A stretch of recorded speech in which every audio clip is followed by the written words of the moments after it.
Hola, buenas tardes, querida iglesia de Colindres. Como veis, aquí estamos al frente de la nave.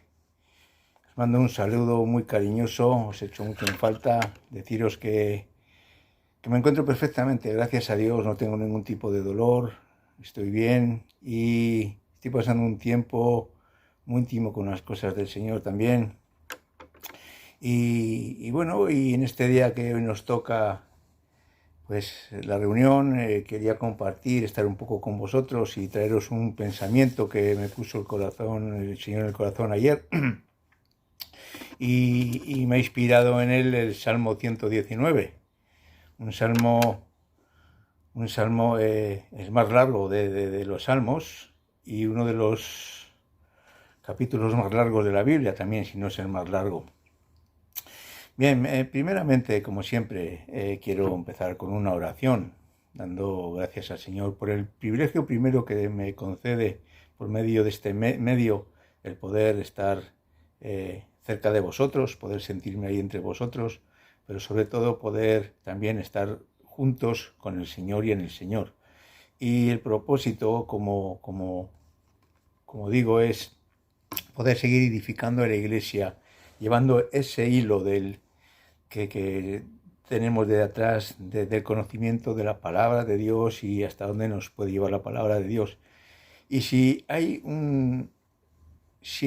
tuviera que elegir un versículo en la Biblia que, que me resumiría toda la Biblia, podría hacer referencia a Juan 3:16 o desde el 15 al 18.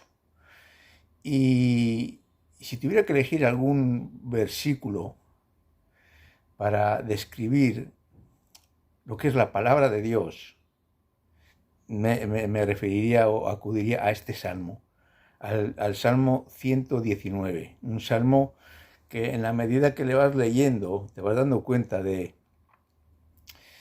lo poderoso y grandioso que es este salmo, y sobre todo si lo lees en varias versiones te das cuenta, vas sacando una serie de enseñanzas y de pasos para dar que realmente ponen un fundamento poderoso en tu vida. Pero antes de nada quiero orar.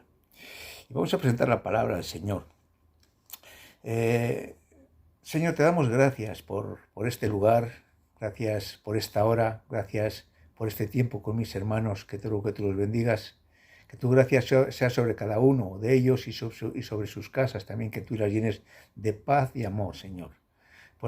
Queremos ponerte este tiempo en tu presencia para que seas tu Espíritu Santo quien hables a través de mi boca en esta tarde, para que esta reflexión, este pensamiento pueda edificar a tu iglesia en el nombre de Cristo Jesús. Amén. Bueno, primero quiero decir, hermanos, que me trajeron deprisa y corriendo. Pensé que iba a estar un día y medio y no traje ni Biblia, ni traje bolígrafo, ni traje papel. Te yo pidiendo unos papelitos, pues para que no se me fueran las ideas. Y bueno, la Biblia la tengo en el móvil, pero claro, estoy grabando, no puedo tirar de los versículos. Entonces he apuntado aquí, claro, no voy a apuntar el Salmo 119 porque tendríamos que estar mínimo 20 minutos casi leyéndolo, y si nos paramos en los versículos pues sería tremendo, ¿no? Pero sí quiero empezar, que es un poco el cabezamiento de este Salmo, los tres primeros versículos, que dicen así: Bienaventurados los perfectos de camino, los que andan en la ley de Dios.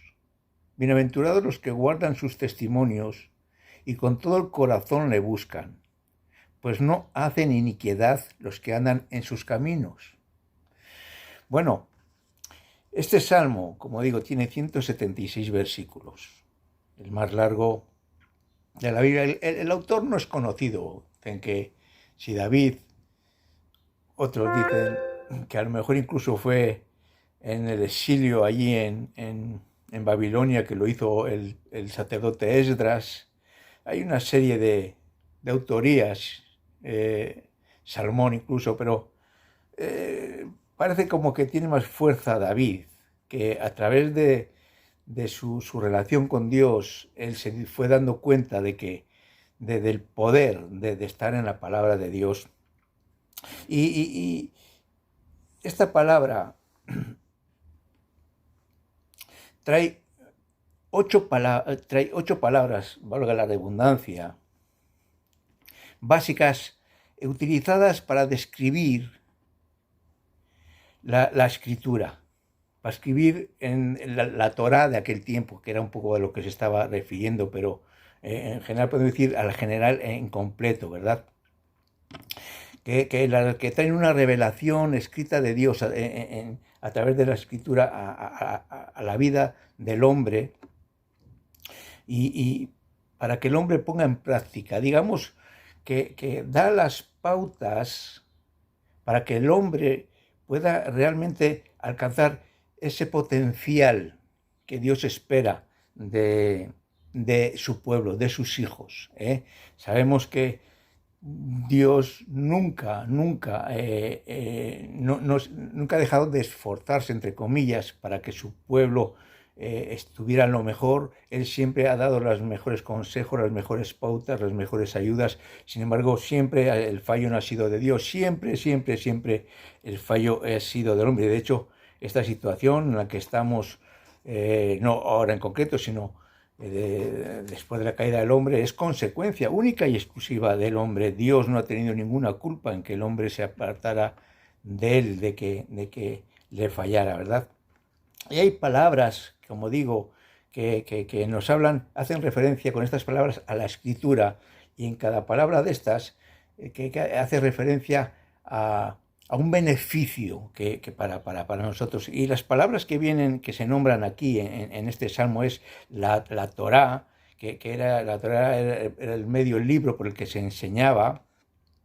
Dice, luego habla de la palabra saliendo de la boca de Dios, los juicios que eran para discernir lo bueno y lo malo, el testimonio, el vivir esa palabra, los mandamientos, esas órdenes que nos daba, los estatutos, la idea es la autoridad de su palabra escrita y declarada, que sea llevada a nuestras vidas, de poner y darnos poder para poder hacer cumplir las leyes, los preceptos, que tienen en cuenta las instrucciones para llevarlas a cabo. Y luego pone palabra otra vez, pero ya refiriéndose también a cualquier cosa que Dios hablaba, ordenaba y prometía. Bueno, estas son esas palabras, eso que se hace es referencia básicamente cuando habla de la escritura, de lo que el mensaje de Dios. Si lo leéis, que yo recomiendo que lo leáis, que leáis el Salmo, aunque es muy largo, y si podéis leerlo en lenguaje sencillo, en una versión así más actualizada, pues sacaréis un poquito más de jugo. Como digo, es el libro más alto, más largo, y se podría decir que aquellos que siguen este salmo van a ser bienaventurados, porque van a ser perfectos en el camino. Se puede decir que este salmo es una conversación entre el salmista y Dios acerca del propósito de Dios y el uso y el valor de estas escrituras. O sea, de alguna forma es una conversación entre Dios y lo que tendría que hacer el hombre para que su vida fuera bienaventurada, para que todo le fuera bien. Es un poco, va en ese orden, ¿no? Y además habla de lo que estas escrituras pueden hacer en nosotros, desde el interior para afuera. No solo nos va a ir bien en la vida, sino que nos va a ir bien en nuestro ser, en nuestro alma. Va a haber una paz. Hay cosas que debemos de hacer en respuesta al poder de la palabra. Hay cosas de la palabra que nos tienen que hacer reaccionar. Entonces, es como dijéramos, es la manera de sacar el potencial máximo del ser humano por medio de la obediencia a las escrituras de Dios. ¿Qué cosas habla que podemos obtener? He resumido aquí unas cuantas. Cosas que puedo obtener obedeciendo y siguiendo la instrucción, la corrección, siguiendo los decretos, siguiendo los mandamientos, siguiendo todo aquello de lo que nos habla. Es que las cosas nos van a salir bien, eso primeramente. Las cosas nos van a salir bien. Perdón. También que la palabra va a limpiar nuestro camino, va a hacer que nuestro camino sea un camino recto, ¿eh? Va a abrir nuestros ojos, nos vamos a valorar más, no nos vamos a menospreciar, nos vamos a considerar, vamos a ser vivificados, fortalecidos, se nos va a ir la ansiedad, va a enfocar nuestra mirada en la verdad. Nos habla de salvación, nos habla de libertad, nos va a hablar de bendición, de consuelo, nos habla de integridad, de gozo en la prueba y en la aflicción, de sabiduría, de luz en momentos de oscuridad, de protección, de sustento, de estar afianzados, de ordenar nuestros pasos, de librarnos de la violencia externa, y nos acerca a Dios y nos da paz. Eso es un poco lo que quiere que obtengamos a través de la obediencia a la palabra. ¿Y cómo debemos hacer? Pues primeramente obedecer la palabra, guardar sus testimonios, hablar de ella, meditar en ella, no olvidarla. El otro día hablábamos de que el mejor predicador estaba en nosotros. Si la palabra está en nosotros y la recordamos y la ponemos en práctica, surte su efecto. Quebrantarnos delante de ella, dejarla hacer en nosotros, escoger sus caminos, escoger su verdad, es anhelarla, confiar en ella, tener paciencia, alegrarnos en ella, permanecer en ella, clamar a ella, creer en ella, humillarnos delante de ella y ante ella, buscarla, respetarla, tenerle celos y actuar. Todo lo que he dicho hasta ahora de nada sirve si no hay este último punto, el de actuar, Ahora, quizás me puede decir, y es verdad, sí, es verdad, pastor, pero la palabra, claro, la palabra es el fundamento, pero la palabra por sí sola, se queda coja, pierde el poder y la autoridad. Es más, hay un problema, bueno, desde siempre, ¿no? Pero creo que más que nunca, en estos tiempos, estas últimas generaciones, nunca se ha tenido más conocimiento de la palabra que ahora. Se hacen estudios bíblicos, se hacen seminarios, se hacen cultos, se hacen, bueno, cantidad de cosas que yo creo que tenemos más conocimiento de la palabra que los hombres antiguos. Queremos cualquier tipo de información y en internet o donde sea lo encontramos. Todo lo que queramos podemos encontrar, tenemos acceso, tenemos información para coger conocimiento de la palabra, de ese conocimiento intelectual de la palabra, de tal manera que hay muchísima gente, y este es el problema que tiene la Iglesia, bajo mi punto de vista puedo estar equivocado, que es que la gente ha hecho de la Biblia una biblioidolatría. O sea, ha hecho de la palabra de Dios, ha hecho un ídolo. En vez de adorar al Dios de la Biblia, está adorando a la Biblia que habla de Dios. Es como dice Romanos también, ¿no? Que en vez de adorar o exaltar o darle gloria al creador, estamos dando gloria a la creación. O sea, estamos dando gloria al resultado de lo que ha creado el Creador. Y eso es peligroso, hermanos. Porque, mira, un doctor, ahora que estoy aquí en este contexto sanitario, un doctor puede tener mucho conocimiento de medicina, pero si no practica la medicina, si no pone en funcionamiento su conocimiento, pues no deja de ser pues como un teólogo que no cree en Dios o que no practica la fe.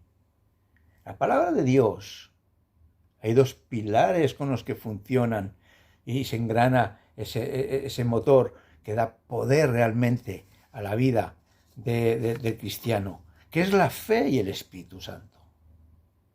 La palabra de Dios, sin fe, no tiene sentido. Si no crees, lo que te está diciendo la palabra de Dios, o si lo crees como una teoría, como una información, como algo intelectual, no vas a llegar más allá que a tener buenos pensamientos. Es como si te lees un poema y te gusta mucho, te trae paz al corazón y todo esto, pero luego en la calle no te sirve para nada, en tu vida natural no te sirve para nada. La palabra de Dios es para ponerla en marcha, es para ponerla, darle vida. Yo la tengo que dar vida, tú la tienes que dar vida. Si no, no tiene firmamento, no tiene un fundamento sólido.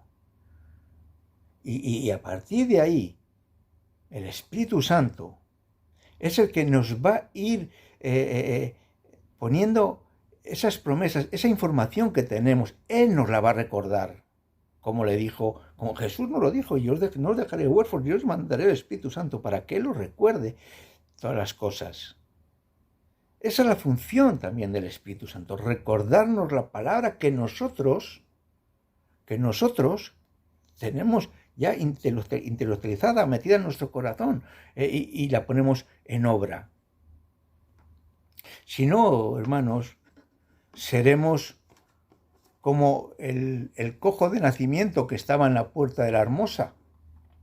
Él estaba en la puerta del templo, donde él escuchaba lo que ocurría dentro del templo. Él escuchaba la palabra de Dios, él escuchaba las predicaciones, pero también escuchaba lo que había en el mundo.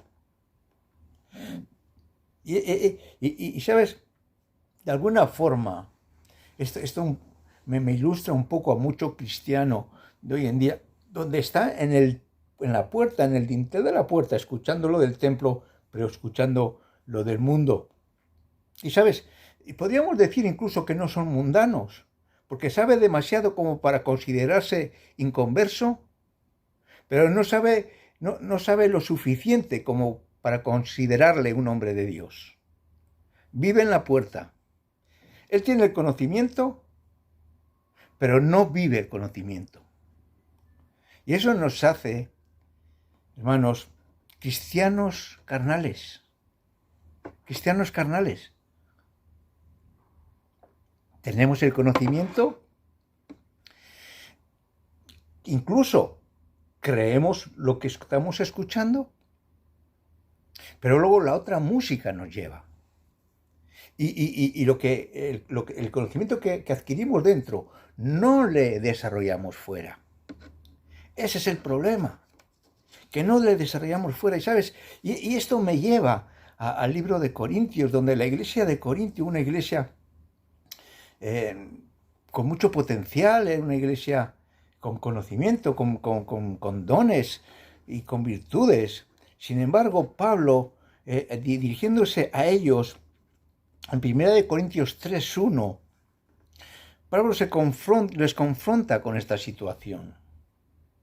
Tenéis mucho potencial, podéis tener conocimiento, pero sois muy carnales. Les dice, de manera, hermanos, 3:1, de manera, hermanos, que no pude hablaros como a espirituales, sino como a carnales, como a niños en Cristo. Y ese es el problema, con que tenían el Espíritu Santo, a diferencia del hombre natural, que no tiene el Espíritu Santo, porque Pablo nos habla de tres estados del hombre: el carnal, el espiritual y el natural. Sin embargo, Pablo aquí se dirige a estos hermanos carnales. Escucha, igual me puede decir, ya, pero estos no han sido conversos, no son conversos. Bueno, pues según Pablo sí, porque los llama hermanos. Y los llama también niños en Cristo. Por lo tanto, era gente convertida. Sin embargo, se comportaban carnalmente, no espiritualmente. Estos cristianos carnales piensan y actúan mayormente de acuerdo a la carne, se dejan vencer por la carne, tienen el conocimiento de la palabra de Dios, pero no se dejan guiar por la palabra de Dios. Tienen el conocimiento, tienen las bases, sí son salvos incluso, pero no se conforman al Espíritu Santo, porque su fe no la trabajan, no la escuchan. Dice que la fe viene por el oír, ¿verdad? Y es como una contradicción, porque si conoces mucho, se supone que estás escuchando mucho, estás oyendo mucho, pero sin embargo hay algo, algo que está interrumpiendo que tu fe se active con la palabra.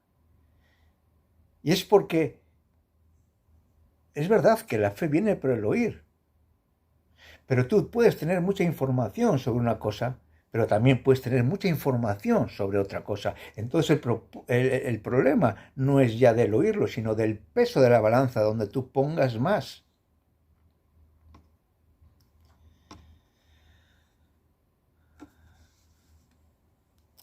Tampoco quiero decir que es que el cristiano carnal, todas las áreas de su vida, ¿vale?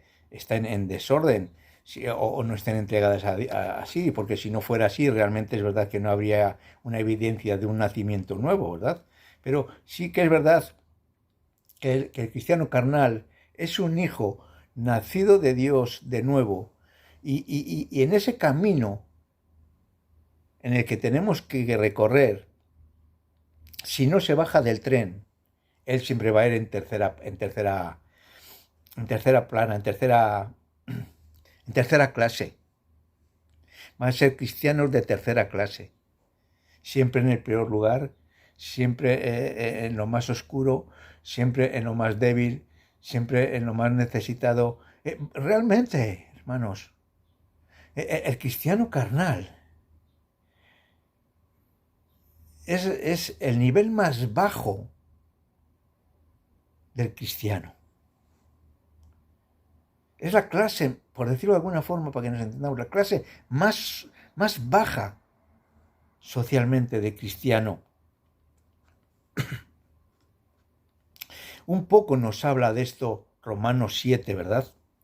Es un retrato del cristiano carnal, que sí, que está habitado por el Espíritu Santo, pero dominado por la carne.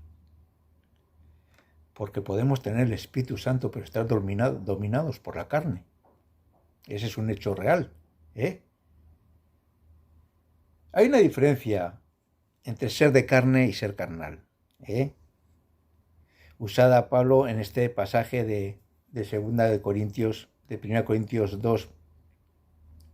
De carne es simplemente aquel que es carnal natural y nos habla de sus debilidades carnales, que es las que cualquier persona que no conoce a Cristo puede tener. Eso es el carnal, o sea, el de carne. Pero el carnal significa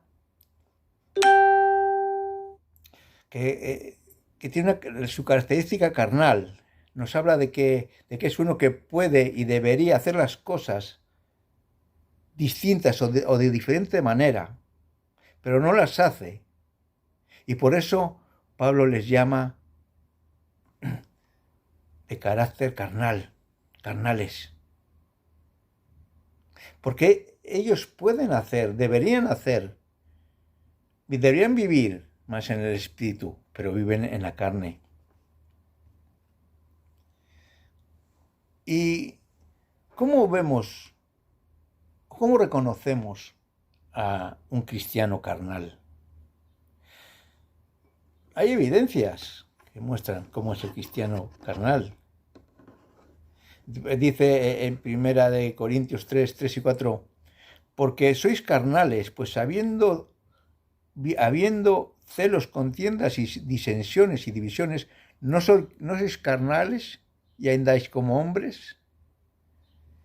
Hay mucho cristiano que anda en contiendas, que anda en divisiones, que anda en celos, que anda en polémicas, que anda en críticas. Es curioso, ¿verdad? Nosotros que tendríamos que ser la luz del mundo, que no tendría que haber crítica, sino que nosotros hemos sido llamados a bendecir, en ningún caso a ser criticones ni a calumniar. La crítica, la calumnia es pecado como el adulterio. la fornicación.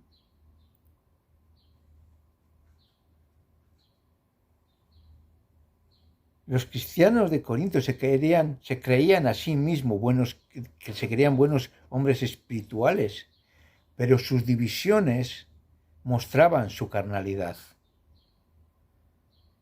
Es triste cuánto... a veces entiendo que la gente no quiera venir a Cristo. Porque oigo iglesias criticar a iglesias, hermanos criticar a hermanos criticar a pastores. Es tremendo, hermanos. Es tremendo, hermanos. Hay muchas veces que da la sensación de que cada uno se cree justo a sí mismo y todos los demás son pecadores. Todos los demás viven en el pecado. Hay divisiones. Ellos tenían problemas en sus relaciones, mostraban que había algo que estaba mal. En su relación con Dios estaba mal, porque si tú no amas a tu hermano, si tú criticas a tu hermano, estás ofendiendo a Dios.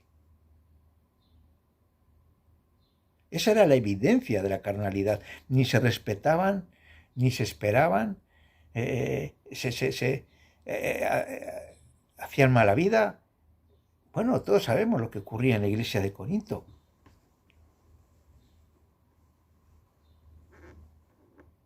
Había maltrato en esas relaciones. Había algo que estaba mal en su relación con ellos y con Dios.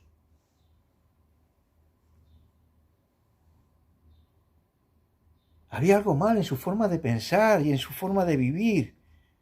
Eran con divisiones, con celos, con contiendas, en un cuerpo que solo salían signos de carnalidad, porque al fin y al cabo la iglesia somos un cuerpo.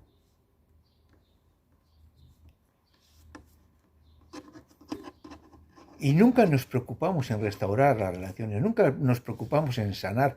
Jesús era el médico y nosotros ahora somos los médicos. Y los enfermos están en la iglesia. Y los que tienen el don de la sanidad espiritual tienen que tratar a los de la iglesia. Por eso están los pastores, están los ancianos, están la gente que lleva una vida espiritual. Hermanos, no me sirve de nada todo tu conocimiento bíblico si tu casa está desordenada. No me sirve de nada todos tus años en el Señor si eres incapaz de mantener una armonía en tu hogar, en tu iglesia, en tu trabajo o donde tú estés. Si no eres un cristiano carnal, que te vas a diferenciar de la gente natural, en que vas a los cultos 2 o 3 veces a la semana, de que sí has recibido a Jesucristo, sí que tienes la salvación, pero vas a ser un cristiano ruin. Un cristiano ruin. ¿Cómo vamos a cambiar el mundo nosotros? Con una actitud ruin. Pues si la ruina ya está fuera, ¿qué vamos a sumar? Ruina, más ruina. No, nosotros tenemos que traer una esperanza nueva. Y la forma de traer la esperanza nueva es poniendo esa palabra de la que hemos hablado, esa palabra que sana, que vivifica, que restaura, que consuela, que fortalece, que te embellece. Esa es la palabra, eso es lo que tenemos que llevar fuera. Nos dejamos poner el lazo de la angustia, del miedo, de la tiranía, nos volvemos tan criticones como los demás. Hermanos, ¿somos gente carnales o qué somos?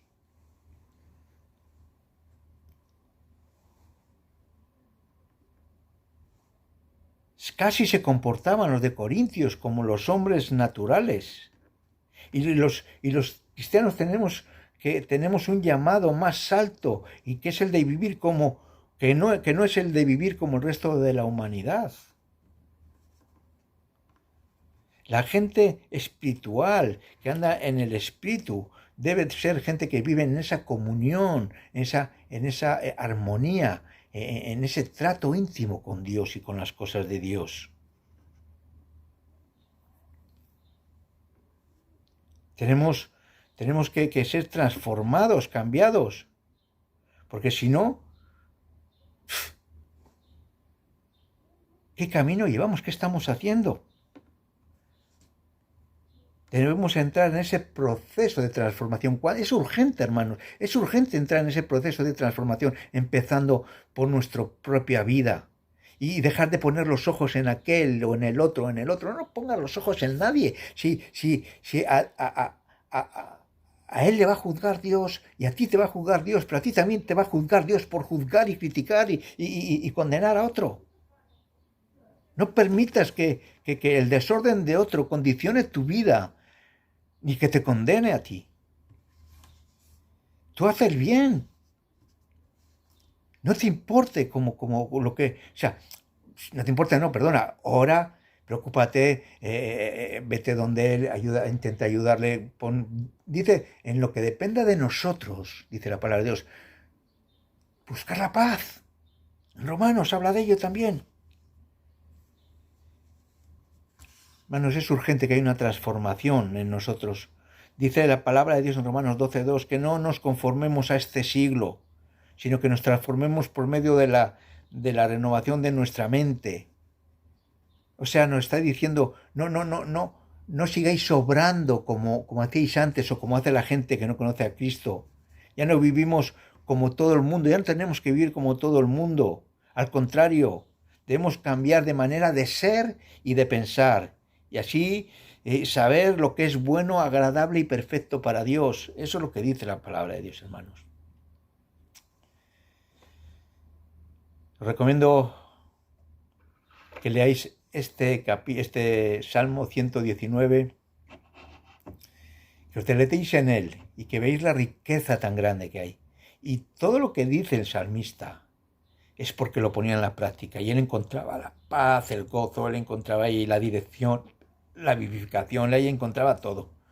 Léele, es muy largo, es verdad. Léele aunque sea de 8 en 8 capítulos, o sea, versículos, y enriquecete y medita.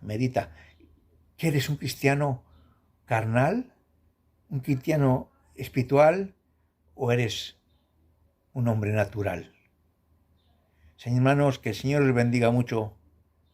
Es un privilegio enorme teneros como iglesia, y aquellos que puedan escucharme, que no pertenezcan a esta iglesia, también son de la iglesia y les amo mucho. Paz y gracia para vuestras vidas. Que el Señor vos bendiga mucho. Amén.